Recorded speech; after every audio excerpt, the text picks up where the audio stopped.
Hey, everybody, AM 950 Radio, the voice of progressive Minnesota.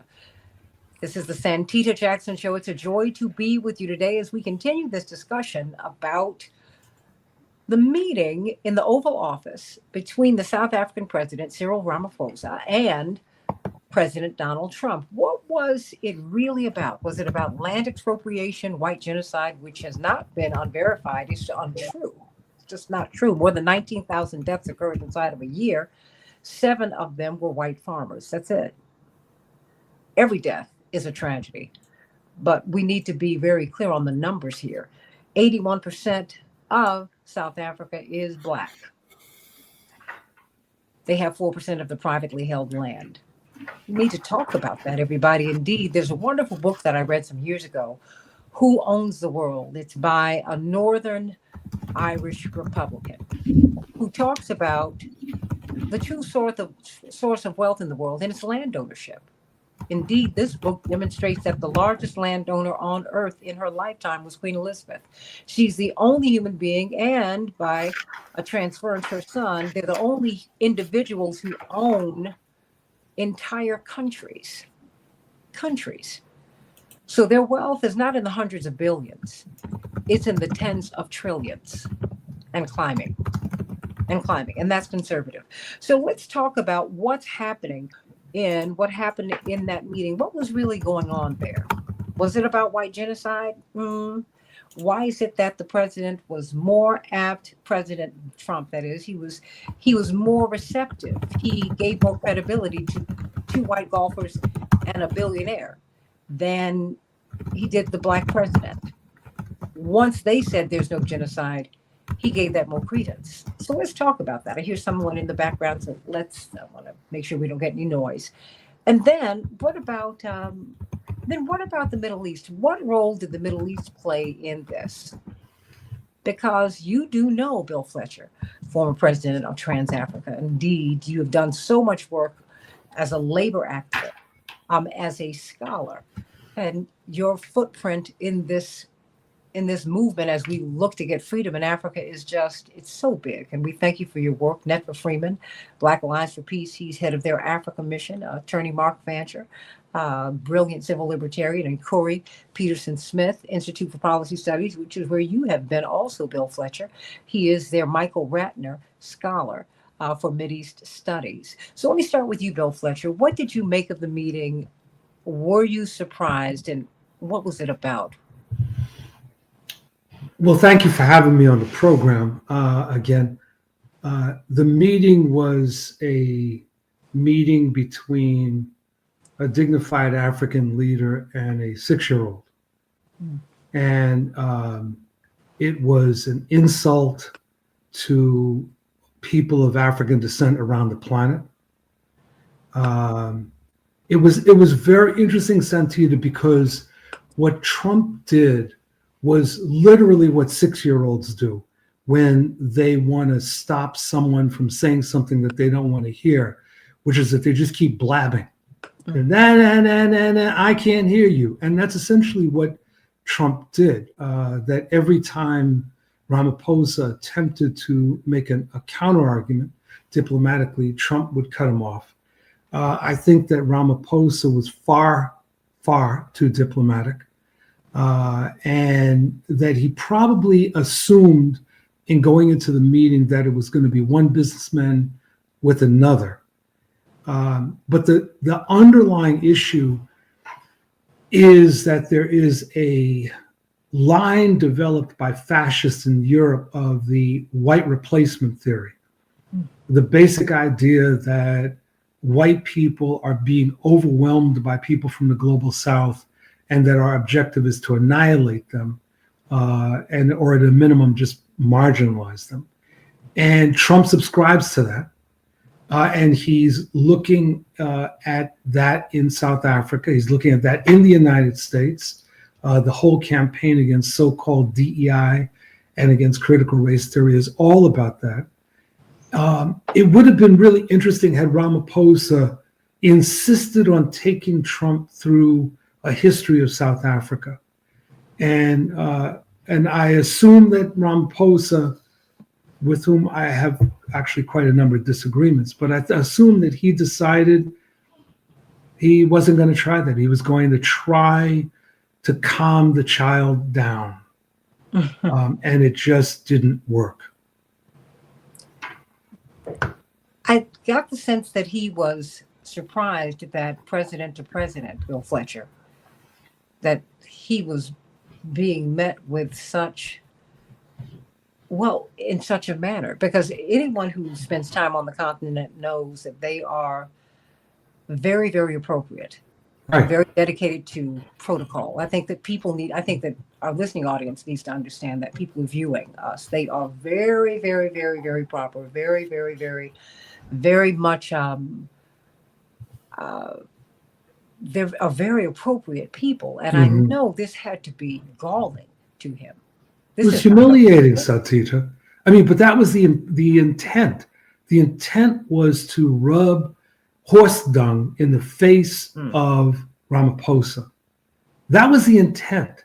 This was not a meeting to really come to an agreement on anything.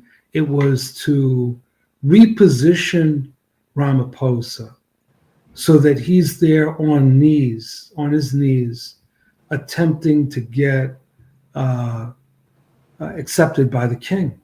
That's what this meeting was about.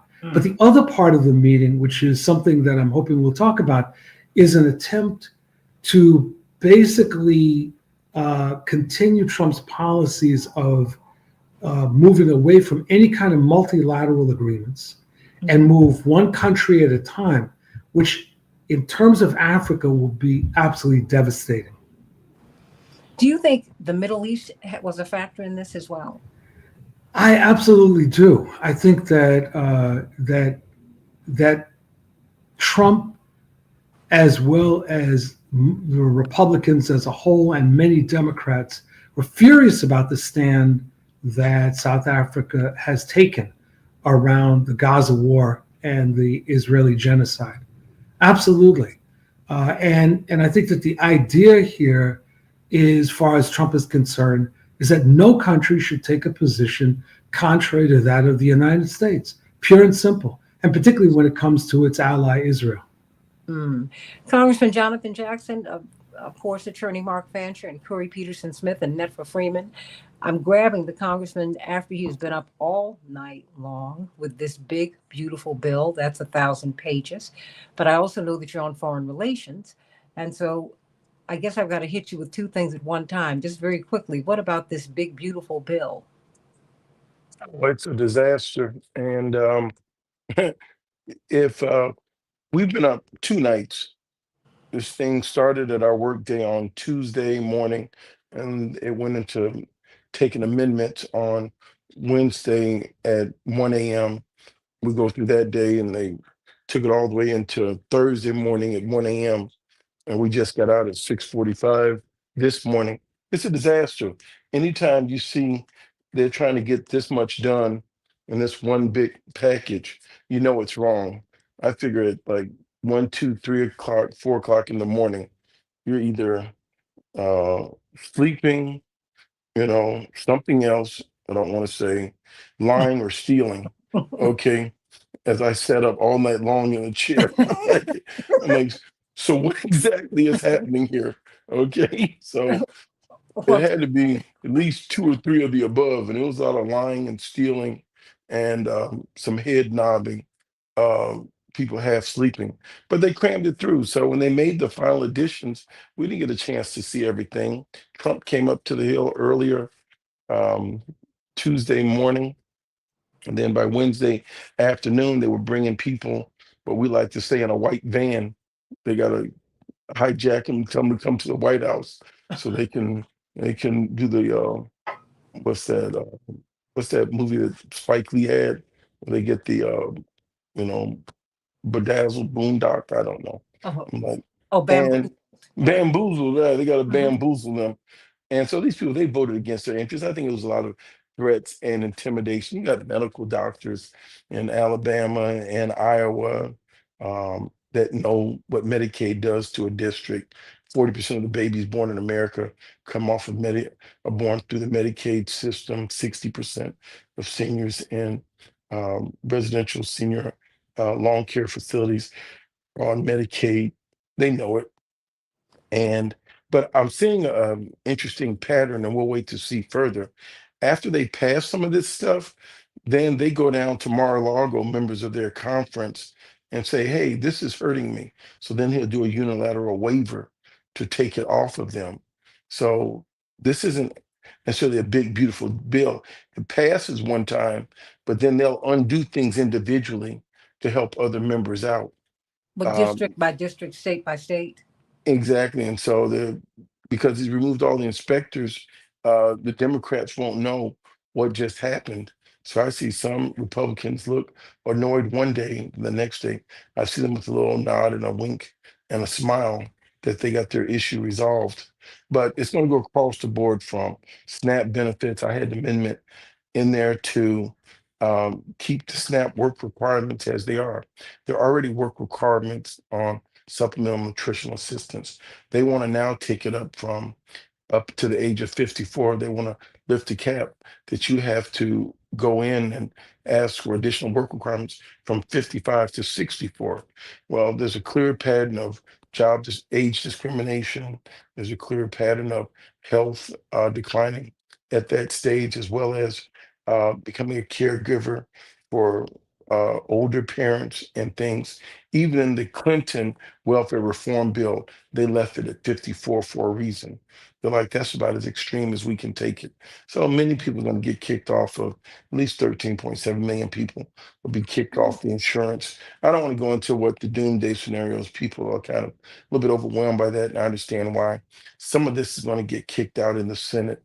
So yes, it's bad. It's really bad. But he forced his way through there. But you're hearing Josh Hawley's name, you're hearing other senators, Tillis, they're like, I can't run on this. It's too extreme. And at the same time, Trump is receiving his uh what he asked for, the gift he wanted for himself, saying they gave it to him, that Qatari 747. You cannot make this up. Well, you are on foreign relations. I wanted to get a little bit Mhm. of that, and I'm going to get you back on another time to give us that. But this just happened. Attorney Fancher and Bill Fletcher and Curry Peterson, Smith and Network Freeman. So it would have been negligent on my part if I didn't ask you about it. What did you make of that meeting yesterday? It's humiliating. And his goal is to try to humiliate people. And I'm seeing a pattern, but he's genuinely inclined to try to attack marginalized or vulnerable people. When he kicked out Zelensky, and basically, I don't know, you want to say he took his minerals? He said he could resolve the war in 24 hours. Then he told him before he was leaving out of there, exclaiming, "You should have signed the deal, signed the deal." Then I don't know where they are. I think he might have signed the deal by now. And then he still can't get Putin to the table. Did he take his minerals for free? Yeah, like I'm scratching my head trying to figure out what just happened. And is now the United States going to go into the mineral business? Is there going to be a United States mineral company, or are they just going to farm this out to U.S. Controlled companies, and then we send our military, and if there's an infraction, then we're paid for hire because you got a $500 billion in minerals. And what he did with Mr. Ramaphosa when he that was fed to him by Elon Musk, I would say, and I think he was given just some bad information. It's in the New York Times. The president was lied to. He's got so much stuff going on and so many slick people around him. Elon Musk gave him some slick stuff, and those 1,000 uh, crosses was from a when President Ramaphosa says, "Where is that? I don't know where that graveyard is in South Africa." It was the right question. There was a couple unfortunately killed. I believe they were white farmers, maybe in September of 2022 in South Africa. And it happened because farmers have some money down there. It's one of their major crops. And it was a robbery like robberies happen any other place. And they had a cross, and people did a procession of white crosses to show sympathy. They put them down that one day, they took them up. So there's no That's not a graveyard. There's no place like that that exists. But that's the propaganda that Elon Musk, I understand, has shared with him. That's what was shared with me, that that was some of Musk's stuff. And then, of course, you can get some of anybody that has these virulent views that talks all the mean negativity. Well, hell, we can go get some tapes from a Ku Klux Klan rally in the United States of America and show people lynching from like trees, and they were Christians. So you can get people in political parties and Republicans that were in the David Dukes. They've got devout. They've had devout Ku Klux Klansmen in the Republican Party that made it to the new millennium. So we don't say that's the face of the Republican Party. We just say there's some persons that have some views that you know, aren't popular and we find quite hateful. So you distance it. But no, Trump was using it as a prop in the stage. And he's doing it across the board. That's why you arrest Raj Barak in New Jersey and then don't have any charges just to show the scene of I can humiliate and try to intimidate you. That's why you uh, arrest uh, Monica McIver out of New Jersey. And the crazy part, an additional crazy part of what happened in New Jersey, after all that pushing and melee and everything calmed down, those three congressional leaders, Menendez, Bonnie Watson Coleman, and McIver, went into the facility and took a tour. Oh, really? They gave them a tour after all that. And then some 24 hours later, they say they're filing charges against her. So the goal is to intimidate. And they're doing it over and over and over again. How do you think this will impact the G20 summit, which will be held Oh, in South Africa? I think after he did the tariffs, we saw a major fracture. Now you're going to have the United States under Trump with tariffs is putting themselves in isolation. So we're 4.55% of the world. You've said that many times. So 95.5% of the world is moving on without the United States in other ways. They're beginning to create new relationships and they're trading without tariffs amongst themselves. The United States had all that privilege. So it'll take them longer to grow their market, but you can definitely see that's the future. And as far as the agriculture production, that's in full speed. The Chinese are going to find new markets and new countries that they're going to be able to grow. So the soybeans that left the United States and the corn that left Illinois in specific found a new market in Brazil. So the Brazilians were cheering and celebrating when the United States went down this path of retreating. And think about China. China, 1.5 billion, 1.6 billion. God knows how many people are over there. You can't play with their food production. They've got to feed 1.6 billion every day. So if you have a trade agreement and you deny and delay their food, they will go some other place. And guess what? They don't come back. They can't because that's their insatiable demand. You got to feed the people. The economy, work, all that other stuff is great. They have to feed people every day. And they were doing that in the United States. In the state of Illinois, we were at one point sending 50% of our grain abroad, and almost 25, 30% of that was going to China.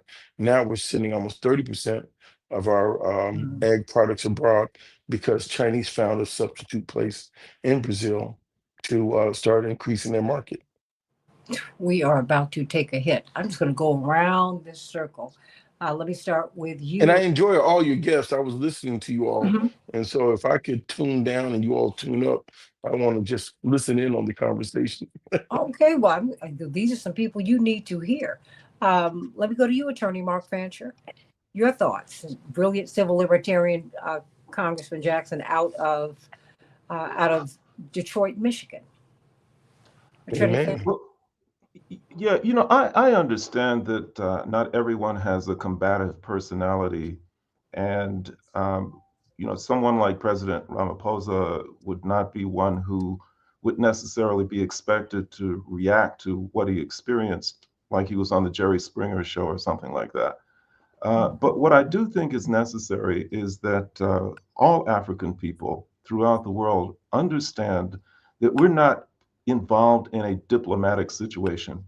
We're not involved in something that allows us to get comfortable with the idea that we can deal with these Western imperialists in good faith. That what's happening is a war. It's a war against African people globally by white nationalism, white supremacy, imperialism, and capitalism, and they take no prisoners. And I think for us to expect anything different would be naive and foolish, and ultimately it would be fatal to the African world. And one of the things that we need to move out of is a mindset that was present at the time that specifically Zimbabwe and South Africa were gaining their independence. The message that went out frequently during that time was, well, you got significant white populations in your countries, and they have built up these countries. They're the ones that are responsible for its infrastructure. They are the ones that are upholding its economy. And you don't want to frighten them away. If you start speaking a lot of rhetoric about reclaiming things, nationalizing things, then all the white people will go and the country will collapse. I think it was true then, and it's certainly true now, that instead of trying to appease these white people, that we should have instead used the line that I think Henny Youngman had in his comedy routine, where he said, "Take my wife." No, please take her. I think that we should be, now take these white people, please take them. I think that it's a good thing that these Afrikaners are leaving South Africa. I wish more of them would go. I wish all of them would go. None of these settlers need to be there. They mean Africa no good, and there is plenty of talent in the African world if it's organized properly for Africa to be developed by Africans. And so I completely am on board with the idea of, if you're not willing to engage in a confrontational way with Donald Trump, then just get up and leave. And say, if you don't want to deal with me with respect, then I don't deal with you, period. You will respect Africa, you will respect Africans, and specifically, you will deal and respect with South Africa, or we will have nothing to do with you. And if you come and you try and bother us, we'll crush you. And I think that the Alliance for Sahel States has shown the way forward. There is strength in unity. Africa as a whole needs to recognize what is being done to South Africa, and we need to rally around them and support them and say, you touch South Africa, you touch all of Africa. And I'll take it a step further. African people in the diaspora need to be prepared to say that if you touch any inch of Africa, you're going to have to deal with the Africans right here in the belly of the beast. You think that you're worried about a confrontation with African people just on the African continent? Wait until you have to deal with confronting African people here in this country who are going to stand up and defend their motherland. Netfa Freeman, I think that he is saying something that is resonating with Africans in the diaspora, and we are that for sure. Mm-hmm. It's certainly resonating with me, and I'm, actually honored to be on here with my brother Mark Fancher. And I didn't get a chance to, on the personal note, to give you this note, send you this thing that it's been in my inbox for a long time. I appreciate that book you wrote that you gave me. It was the Negroes of Friends Village. Yeah, I know Mark a different way. I didn't know he was a novel. He could write novels too. It was really tight. I liked it a lot. But thank you. But following up on what Mark just said, and even what everybody's saying, and I think really more so where Mark is coming from, there should be no reason why Ramaphosa and his people were considered ambushed. They were saying that Bush ambushed them. Trump ambushed them with the claims of the genocide and everything. these things are the way this disposition of the Western leaders are should be no surprise to us. And there's no real reason to even meet one of them like that unless you're trying to mend the relationship with imperialism. That's really essentially what you're doing, trying to mend the relationship with imperialism.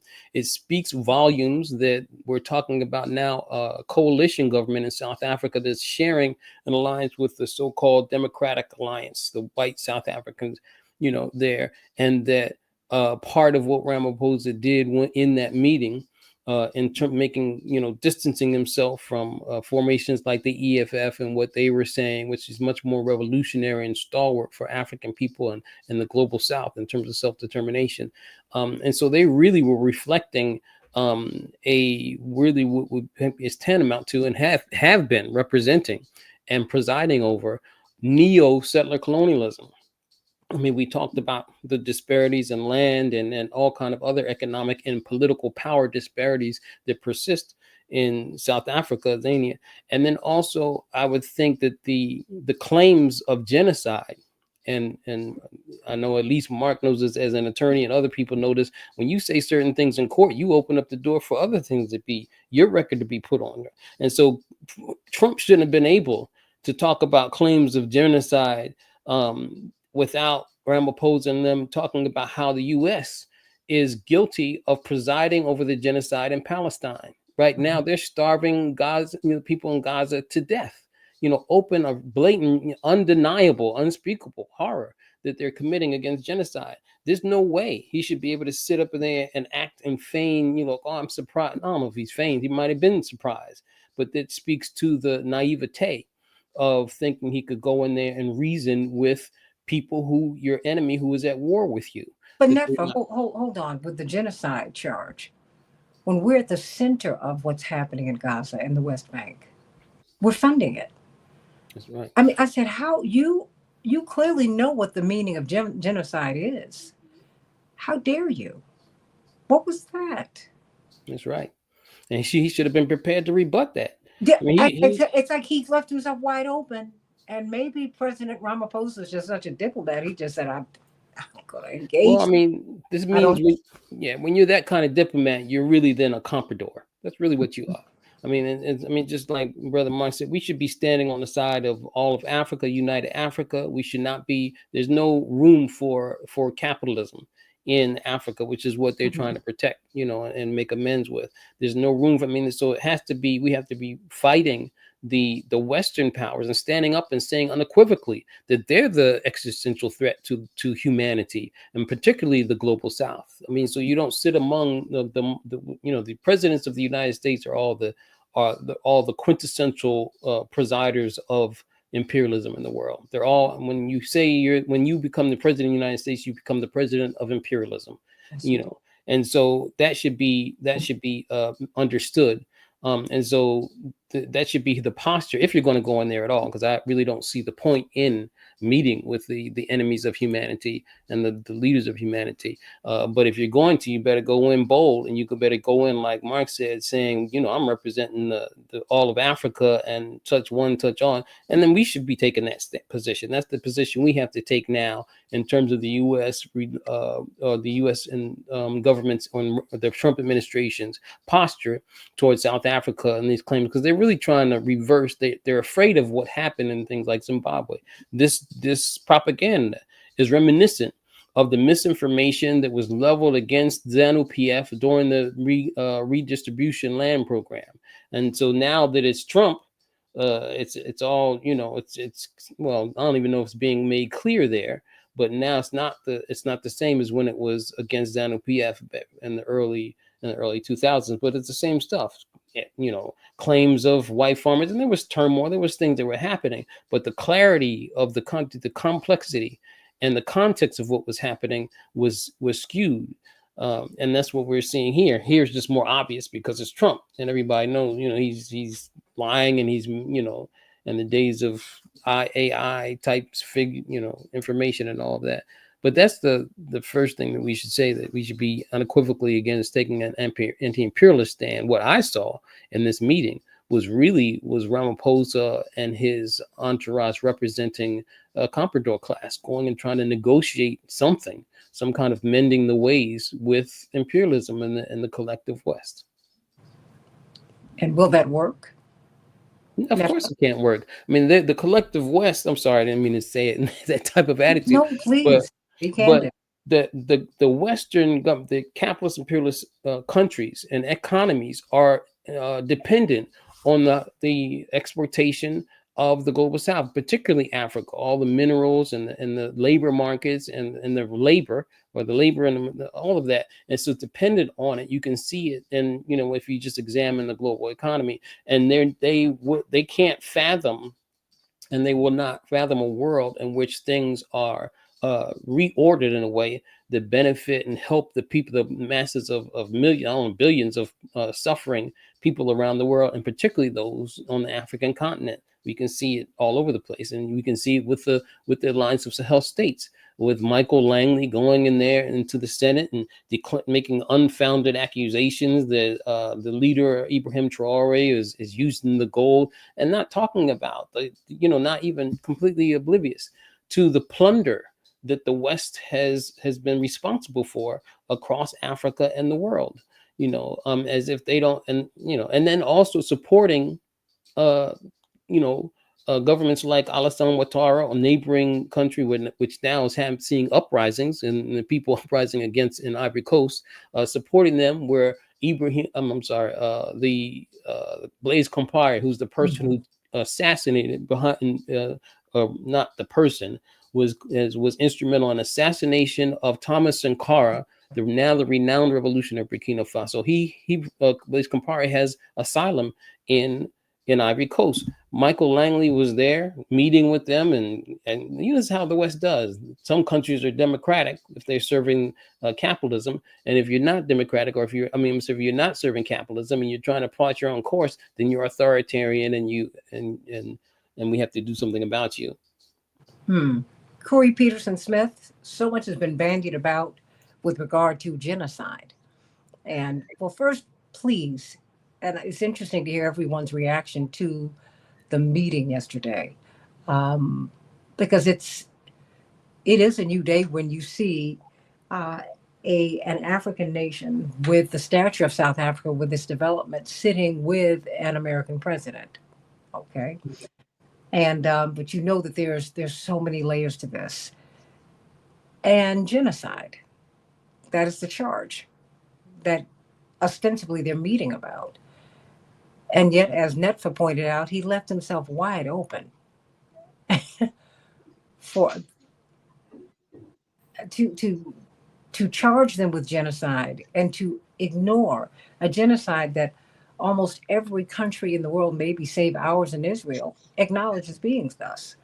Help me. What did you make of yesterday? Well, I mean, in terms of the actual meeting, I don't have much to add beyond what everybody else has said. I mean, there's an obvious tactic of humiliation that Trump was using, but I think that point about genocide is really interesting. I mean, on one hand, yeah, absolutely, by Trump using the word, it kind of invites those who are paying attention critically to ask the question, we've heard that word before. And in fact, South Africa itself has brought the charge of genocide to the International Court of Justice. And actually, the International Court of Justice ruled repeatedly that Israel is plausibly committing genocide in Gaza. So on one hand, Trump kind of opened up the possibility of that a conversation that maybe he doesn't want. But on the other hand, I think that actually this is an effort to reframe the question of genocide, quite frankly.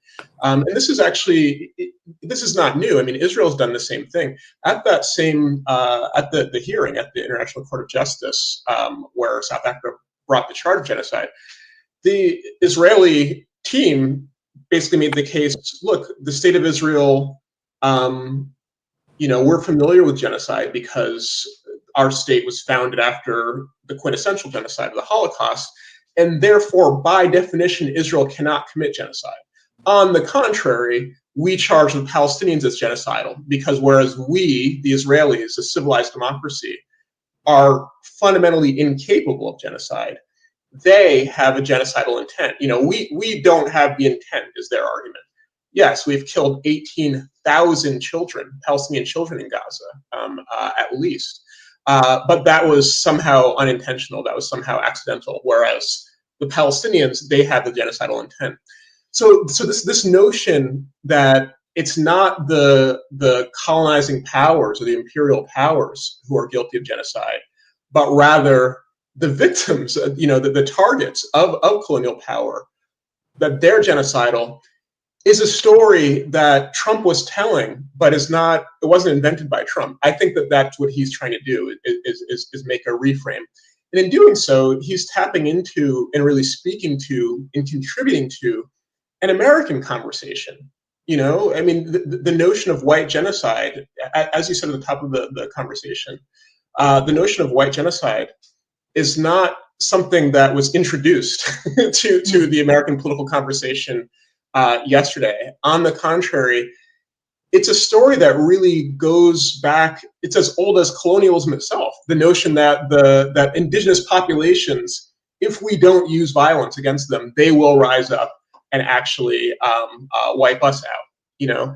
That is how the so-called founding fathers of this country talked. I mean, Thomas Jefferson talked about how we cannot abolish slavery because if we do, we will be in danger, actually.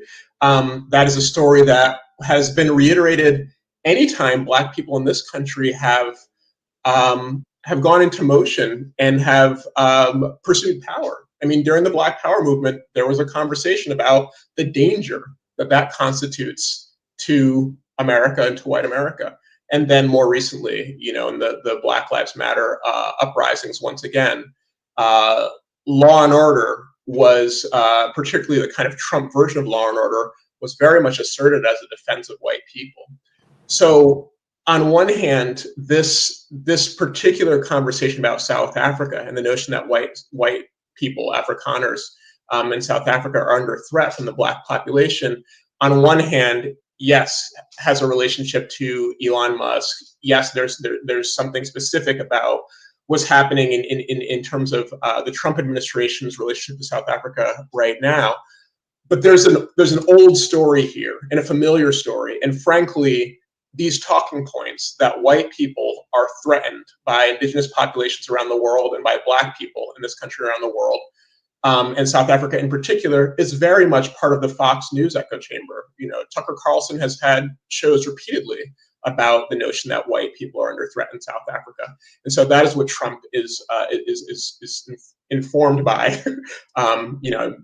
Using informed quite loosely here, and is speaking to. And white people are under threat everywhere, Bill Fletcher. I mean, according to his worldview, or that worldview, while they're threatening everywhere. It's just perverse, actually. What should President Ramaphosa's next move be, in your estimation? Because we're coming up on the G20 summit. Well, first of all, he's got to get out of here. Okay. So what is next? Well, Santita, that's a very interesting question. I mean, part of the problem, and this is where I would have a slight disagreement with Netfa, is that there is an important trade relationship between South Africa and the United States. And since neither South Africa nor the United States are on the verge of a socialist revolution that would transform things fundamentally, there's an immediate question about trade. Now, Ramaphosa was here basically to see whether they could reset the relationship with the United States on the matters of trade. And I think that there was a very serious miscalculation on his part about what he was walking into, but also that part of Trump's bargaining strategy, because he's a bully fundamentally, is to humiliate someone and force them down so that Trump is in a better bargaining position. And that's a case, unless he's himself being bullied, or is subordinating himself as he does vis-a-vis Putin in Russia. And so I think that Ramaphosa miscalculated. And the second thing is that the addressing this, not just preparing for the G20, but preparing for the disappearance of the African Growth and Opportunity Act, really necessitates an African response. And that's where I would agree also with Netfa, that it's really important that it's not simply a South African response, that Trump is hostile to multilateral trade agreements, and he wants to play one country off against another. And there's a real danger that within South Africa, what could happen would be a sort of hunkering down and looking to cut the best deal that they can with the United States, even if that comes at the expense of other countries on the continent. So this is a moment when really there needs to be an African Union response to Trump. And I don't mean just a response to the humiliation and the insults on Trump's part, but a response at the level of the economy and how African countries want to approach trade relations with the United States. Do you think, how do you think that this has been received by Black South Africans, Bill Fletcher?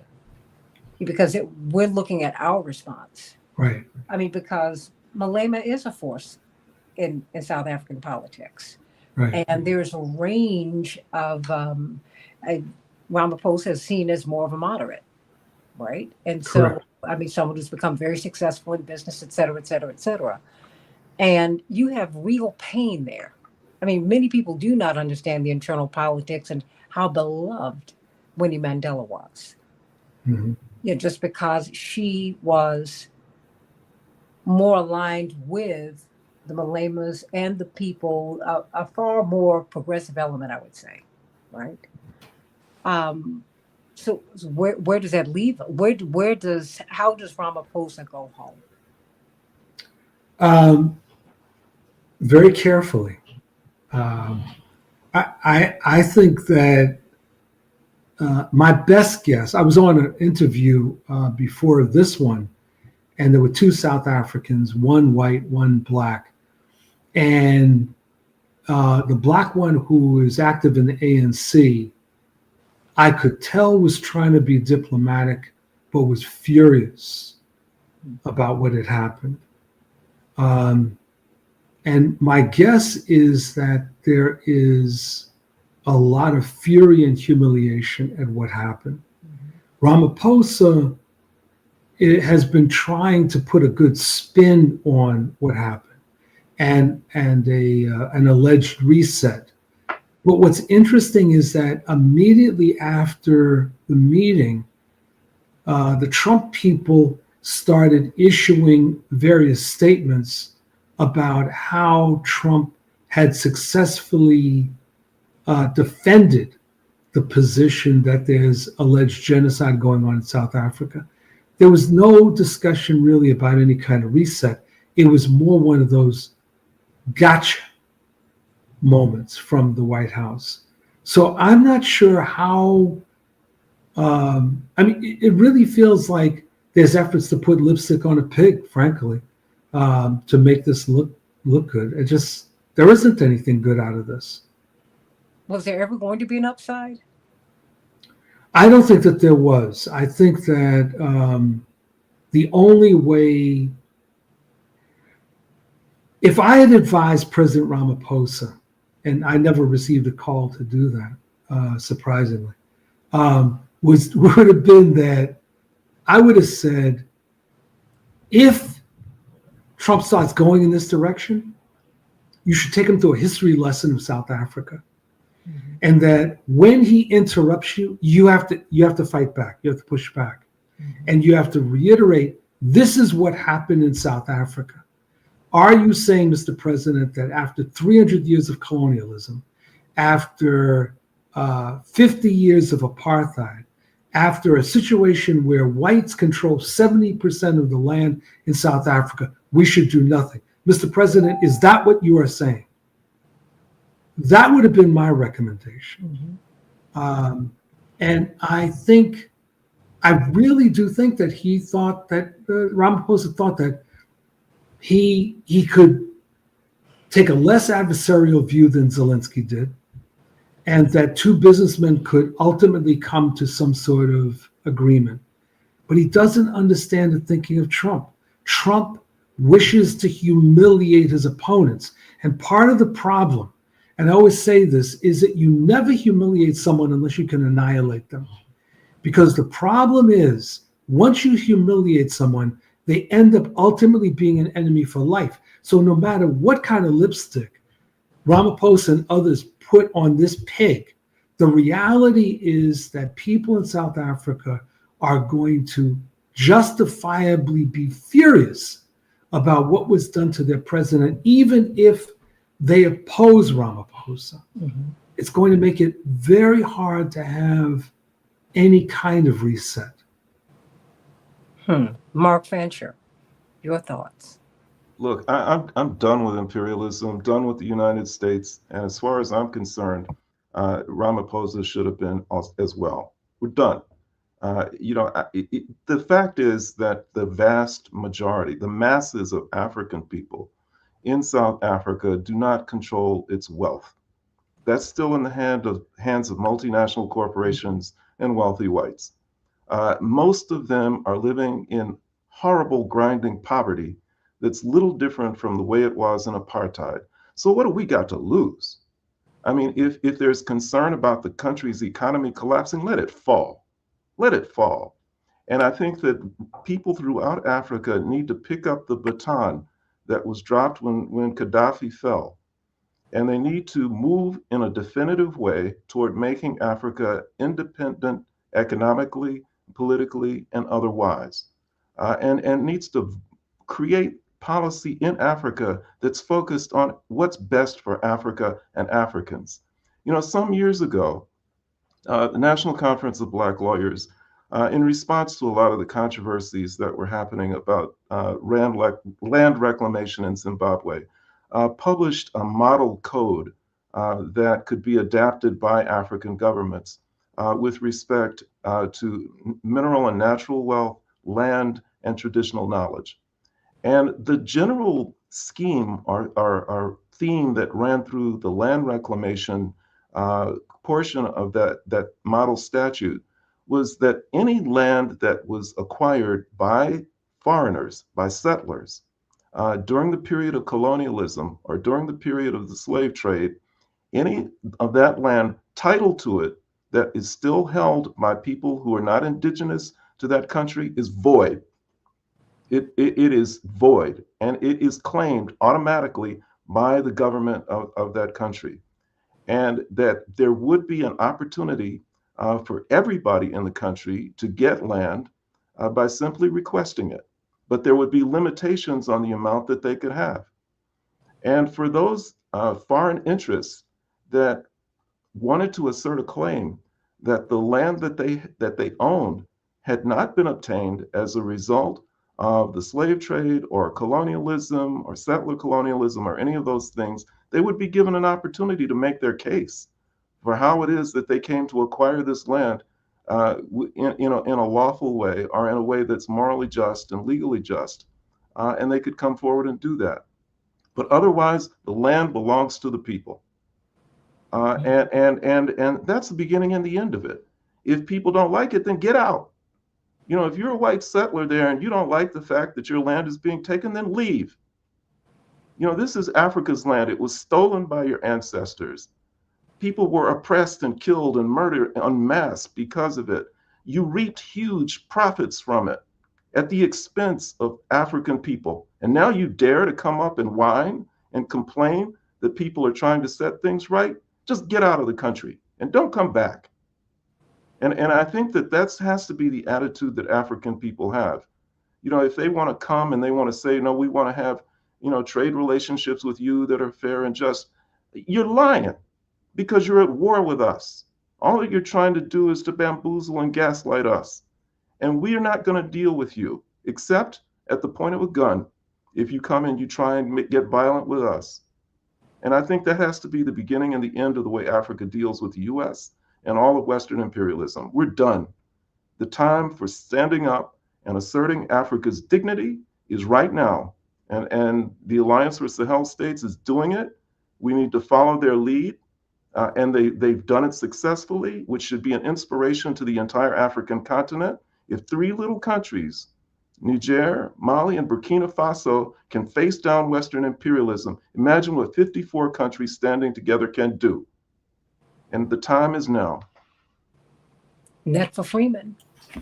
I don't know what else to add to that, because I just endorse it. I endorse it, and I think that we also Africans, in the spirit of the originating principles, the original principles of the formation of the Organization of African Unity, and not what this AU, the African Union, is doing, but it also asserts a Pan-Africanism, because this is what we're seeing in the Alliance of Sahel States, and this is what the comprador class, I mean, I use that term for a reason, is that it's to make a delineation between those who actually are on the continent but are and claim to be representing the interests of their people, but are really serving the interests of international finance capital in this day and age, and particularly this control by the West. That the original principles of the OAU were, and not just the OAU, but that search for a united Africa was also to benefit Africans everywhere else in the world. So it wasn't just for Africa. And when you see what's happening, actually, as also something that's integral to the liberation and upliftment of us that reside in the bowels of really what is a settler colony itself. The U.S. is a settler colonial system. Let's make no mistake about it. That's why it even has this kinship with the other settler colonies like Zionist Israel, Zionist State of Israel, and those in South Africa, the white settler minority. And so we should, as African people, we should make a delineation. I don't say we. I'm like Malcolm. I don't say we when we talk about America. We the victims of Americanism. And Americanism at this point is included at the sustenance, and that's why we call it a settler colonial system, the sustenance of white supremacy, capitalism, and patriarchy in this country, and imperialism. So they preside over trying to maintain, sustain the Western dominance, the U.S., EU, NATO domination over collective humanity. And for we have to not be confused in terms of where our economic, political, and cultural and ideological interests are, what defines us. I'm not an American. I'm a victim of it. None of us really are Americans, if we really look down to it. And if we chose to cast our lot with it, that's another question, if we actually benefit from it. Most of us don't, and we're just confused. And so we are not supporting the genocide in Palestine. They are.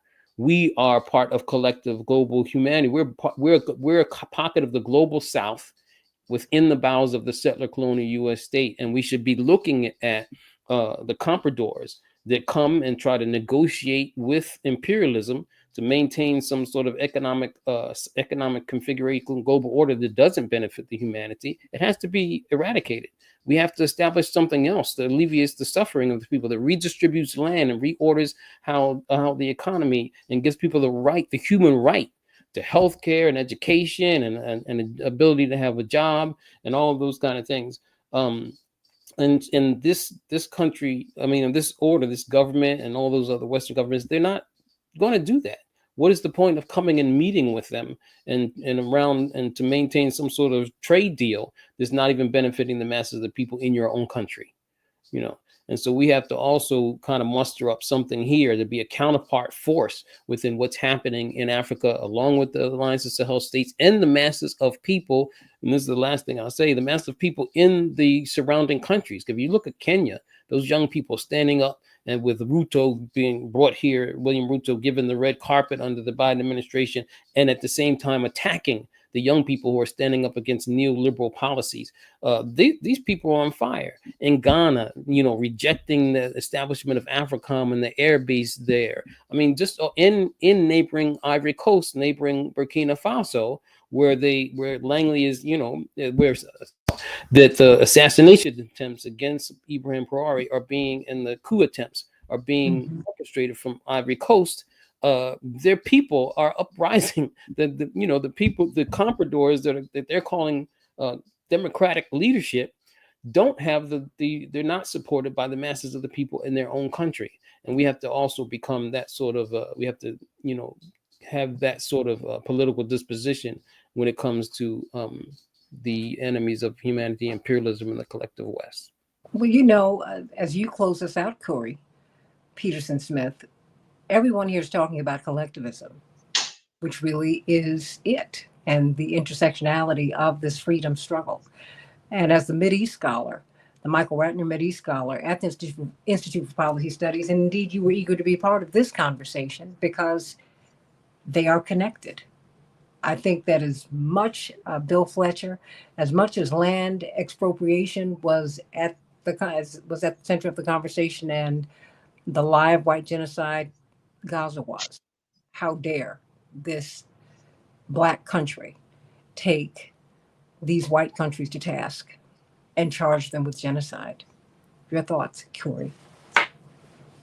Yeah, well, first of all, what an incredible conversation to be part of. I'm really grateful. And my co-panelists have spoken in great detail about what needs to happen, what should happen in terms of what decolonization can actually look like. What I'll offer something in closing that's just in broader strokes, and that is to say, in the 20th century, in the middle of the 20th century, the whole question of colonialism, the colonial powers faced this big problem because colonialism became this understood across the world as this illegitimate thing, actually. And the UK and France and the United States and all these proponents of colonialism and face this question of how are we going to maintain colonial relations at a time of decolonization and independence, where all of these countries that had been formally colonized became formally independent.